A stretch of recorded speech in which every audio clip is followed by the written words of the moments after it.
Bismillahirrahmanirrahim. Assalamu alaykum wa rahmatullahi wa barakatuh. May the peace and blessings of Allah forever shower upon Muhammad sallallahu alayhi wa sallam.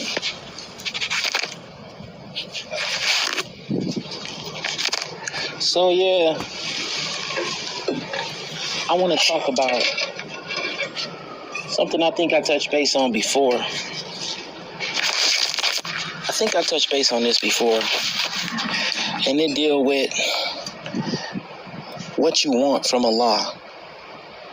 Now, what make me an authority on this? I think the same thing that make me authority on this is the same thing that make every Muslim an authority on this. Knowing in your heart what you want. And that's the first thing. And the second thing is knowing in your heart that you only want it from Allah. Knowing in your heart that you only ask Allah for something. You know in your heart that you only ask Allah for something. You know. Only two beings know. You and Allah. That's it. The two of you know that there are certain things that you want that you never told nobody else. And maybe you did tell some other people, but you definitely know Allah know. So anyway, and that it touched base on marriage too. I want to discuss it in terms of marriage. And why some of us are married and why some of us are not married.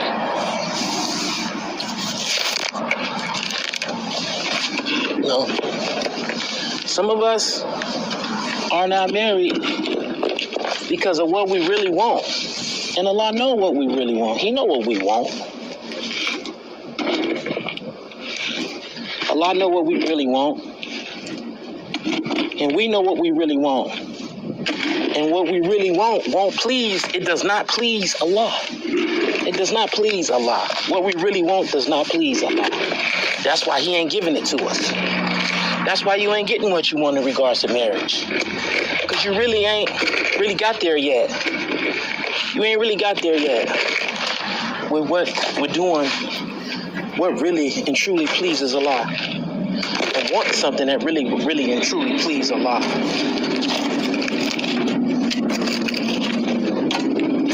So, I've seen it, brother. I've seen it.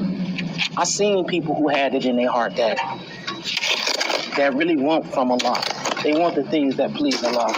I seen it. And what give me the right? What give me the right to say that I've seen inside of people's heart? Well, one thing, I've done it myself. Allah gave me the things that I wanted. He gave me the things that I really and truly wanted. Working in the masjid for 15 years, that's all I used to think about when I was in prison. When I was in prison, all I wanted was to see a masjid. I just wanted to be in a masjid. Because I felt like I wasn't really truly a Muslim until I go to a masjid. So, take that thing out. And Allah gave me that. Now I'm going to tell you something else I saw. I know a brother, man, came all the way from Africa to America to study. But not just that. He didn't just come to study. He made it his niyat a long time ago to perfect his Islam. A long time ago he made that niyat. And he completed his niyat here. He completed it by the grace of Allah. He came all the way to Africa to fulfill his niyat with Allah. So, like I said before, I remember one time there was a seminar going on in the masjid. It was for 3 days. And I seen, they made an announcement telling everybody we was going to get ready for the seminar. And if anybody wanted to, come, we need some volunteers to help set up the activity room and stuff.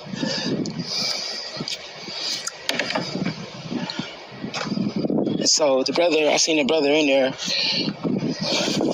He was setting up, and I'm like, this dude, because I noticed I had never seen that before as far as the seminar. It's like a whole bunch of different people around, people from all over. And I'm like, well, who's all of these different people? from all over the world. Literally, there was people from Australia there. They was following these scholars that came. So this one particular brother was in the activity room. We're helping out. So I was like, yeah, brother. Salaamu alaykum. It's like, wa alaykum salam. I'm like, man, where you from? He's like, I'm from PA. You know? He's like, I came for the seminar. I was like, oh, mashallah. I was like, you gonna stay for the whole 3 days? He's like, no, I just came for the day, then I'm gonna head out. Because he came to follow one of the imams that was there. One of the shuyukh, one of the scholars.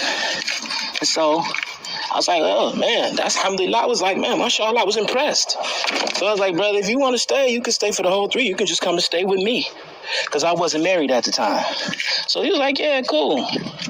So then, sometime later, this other brother, this brother from Africa, he used to come to the masjid and pray, study, and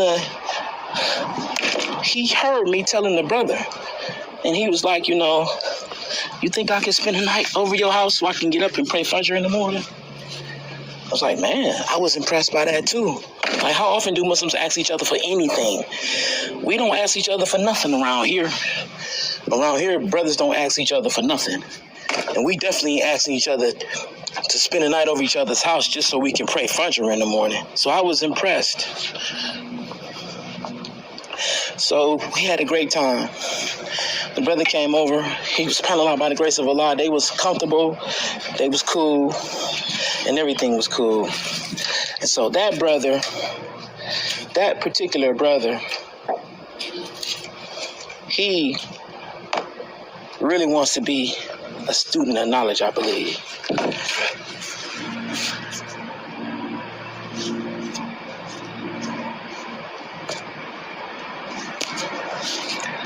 So what happened was, okay, so that was the first sign for me.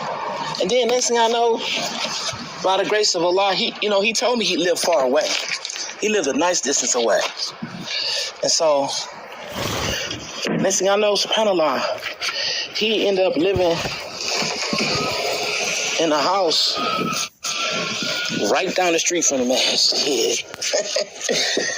Ended up living in a house right down the street from the masjid.